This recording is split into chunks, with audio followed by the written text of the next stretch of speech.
Top 5 teams on upset alert as we begin the NCAA tournament. And look, if you pick any of these and your bracket goes awry, it's not my fault. I picked all the highest seeds. That works, right? Yeah. That give me the perfect bracket. Yep. All right. Number 5, Ohio State opens up with Loyola Chicago and Drew Valentine. And this is a Big Ten conference that is good, but I think we've kind of got over it. 9 teams was a little excessive, and they might be a little overrated. When it all comes down to it, Loyola Chicago, not the team. That's one of the last teams you want to see in the first round. Even sans Porter Moser, Drew Valentine, a very young coach who's on the rise there. Yeah, because they've done it before. For them, it's a tournament. It's not like, oh my God, we're at the tournament. Maybe for some. Yeah. By the way, Draymond Green really pumping up Drew Valentine to get a big job. Oh, is he? Yeah. Well, there's some open now. Michigan State, guys together, but yeah, I mean, like you said, there's definitely some big jobs open. I've seen a lot of Ohio State fans who are a little bit nervous about this one, and I noticed they in the bracket with Villanova as well, of who Nova would draw after most likely beating Delaware. So that's one that's got a few people in that region or in that side of the bracket a little bit rattled, and definitely one to watch out for. Any school that's like a basketball school in the tournament, you got to be careful of. If they don't play football, then they're probably pretty good at basketball. You know what I mean? Yeah. So, that would apply here. If it's all that everyone there cares about day in and Gonzaga. day out. I love how you called them, and it's true, a basketball school, because that's what Murray State is, or what Loyola Chicago is. Yeah, and these are just first round games. I'm not going to go Villanova. They've got a football team, but you know what I mean. Yep. I mean they've got an NFL Hall of Famer, Howie Long, which is Villanova. All right, Michigan State also to me on upset alert. Look, they're good. I mean, it's a good team that rolls in with Tom Izzo, so that you don't really have to worry about it most of the time. But again, another 7-10 matchup against a Davidson team that's pretty darn good. Basketball school. Yeah, basketball Steph Curry's school. Yeah, right. Oh, exactly. yeah, absolutely. So, that's one that I don't want to see Davidson in the first round. Let them get there. Like, to me, I'd rather play the team in the second round. Like, let them get their big one out of the way, and then let me take them down to size. Well, a lot of attention to what happens with those type of schools, and I say those types. Some of them are compliments, but I know that they may be seated low.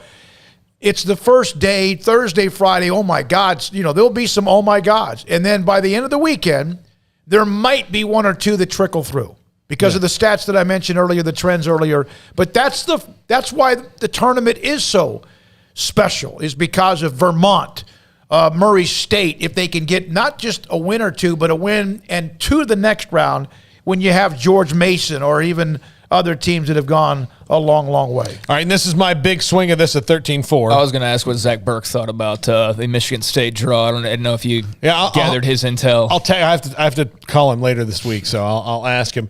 But my big swing here, a 13-4. Chattanooga, the Mocs over Illinois, possibly. Illinois has to watch out for a team that's red smoking hot. They're feeling themselves after that big win last week. And Illinois is really good. They got Kofi Coburn. He's one of the best players in the country. But this is one, Brad Underwood, I'm sure he is not wasting any time. He's been in that position. Yeah. At Stephen F. Austin. Yeah, exactly. They were a tip away from going to the Sweet 16. They lost to Notre Dame on a last-second tip-in. So he's been there. Yeah. So he understands what it's like to face somebody. He's been on the other side. Yeah. Good old Silvio D'Souza suiting up in this one, correct? Mm-hmm. Yeah, with the Kansas transfer. I mean, I've seen this one as well. And looking at last night, a lot of people who, I guess immediately fill out their brackets or immediately just start talking about upsets. This is the one that I noticed a lot.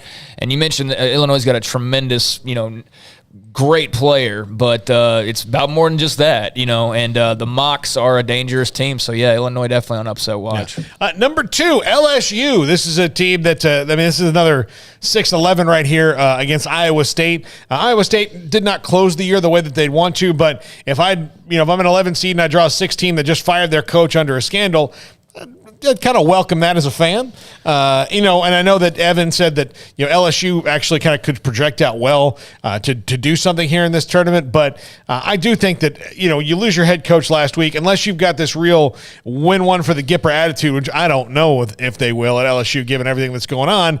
To me, I would certainly be on alert if I'm the Tigers. Yeah, distractions, man. You don't want distractions. I mean, we hadn't even talked about the Will Wade thing. Yeah. I mean, that was not surprising at all. But 3 years late, still a pretty big deal. I mean, yeah, and you know, I think Gallagher put it, not the comedian, the basketball coach. I think Gallagher put it well earlier when he was, you know, talking about, everybody talks about Will Wade and what he did. But yeah, how many coaches got fired because he was cheating and winning and beating their teams, and they lost their jobs, and in some cases probably had to take a demotion or rework their way back up. And you know, some school's going to be all over Will Wade as soon as he gets the all clear. You know, as soon as, he's not going to have sanctions, boom, let's hire him. I mean, that's absolutely. Yeah, and he'll win there. And, you know, as much as people want to talk about college football, that's why basketball is the dirtiest, because everybody knew this was going on, and Will Wade just kept on coaching, and LSU knew what was going on, and they just, until they had to make a move, until it was so bad that they had no choice, they weren't going to make a move. Well, and they also could get out of his contract. Get out of the buyout. Yeah, so, I mean, they had the reason, thanks to the NCAA ultimately, but yeah, I mean, they seemed kind of dug in on, you know, Will Wade, it felt like, at least from my outside perspective. When he was allowed to stay, when they had to negotiate that, one of the things that LSU got out of that, okay, but we have no reason, no matter what, if we see anything, you're done. You can't sue us, you can't do anything. So that was the give and take there. Yeah. And number one, the Texas Longhorns, who I don't know if this one is maybe not on upset alert just based on the fact that this is two pretty good teams in Texas and Virginia Tech. And of all the 11-6 matchups, if I'm Texas, I'm like, doggone it. I mean, you get the hottest team in the ACC maybe right now coming at me, and it's been playing really well. So Virginia Tech, man, if I'm Texas, I don't like that matchup. I don't like it at all. You know, and Virginia Tech had some nice wins over the year, but man, they blitzkrieged the Big 12. I mean the ACC. Yeah. They score, and Texas struggles. Texas plays great defense. Virginia Tech scores a lot. So that'll be kind of, again, one of those oil and water type situations you see in the tournament. Yeah, and then probably Purdue in the next round. And to quote a Longhorn fan I saw last night, and I don't remember your name, so I'm sorry, and I'm not even going to get the exact quote. I'll get the majority of it, though, was we may win this first game until we get our heads kicked in by Purdue, was the sentiment that I saw from one fan. I don't know if that's the overwhelming sentiment of Longhorn fans, but yeah, that is I mean, like you said, Virginia Tech's red hot coming off the tourney, so that's definitely a tough matchup for UT, and they're starting right out of the gates with the toughness, but that's the position they put themselves in with what they did all year long. Yep. By the way, I don't know if you saw this over the weekend. Shane Langoliers, former Baylor